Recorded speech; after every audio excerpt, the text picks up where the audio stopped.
મહારાષ્ટ્રના પાલઘરથી સાઉદી અરેબિયાના મક્કા શહેર સુધી પગપાળા યાત્રા 2025માં જેઓ હજ કરવા પગપાળા પ્રવાસ કરી રહ્યા છે.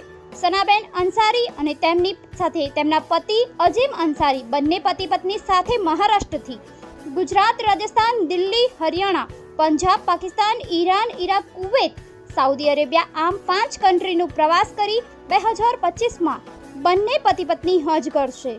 તેમને મહારાષ્ટ્રથી ગુજરાતના અમદાવાદ વાયા મહેસાણા, સિદ્ધપુર, છાપી, કાણોદર થઈને પાલનપુર આવી પહોંચ્યા હતા. ત્યાં તેમનું ઠેર ઠેર સ્વાગત લોકો દ્વારા કરાયું અને પાલનપુર હાઈવે ખાતે સાકિરભાઈ મંસૂરી તેમજ મોહમ્મદભાઈ મંસૂરી નગરપાલિકા કોર્પોરેટર દ્વારા સ્વાગત કાર્યક્રમ રાખવામાં આવ્યું હતું. તે સમયે નગરપાલિકાના કોર્પોરેટર અબરારભાઈ શેખ, પરવેજભાઈ સિંધી, હૈદરભાઈ ધોબી, મુસ્લિમ સમાજના આગેવાન ભાયાભાઈ મિર્ઝા તેમજ મોટી સંખ્યામાં લોકો હાજર રહ્યા હતા. બ્યુરો રિપોર્ટ તૌફિક સિંધીની સાથે પાલનપુર, બનાસકાંઠા.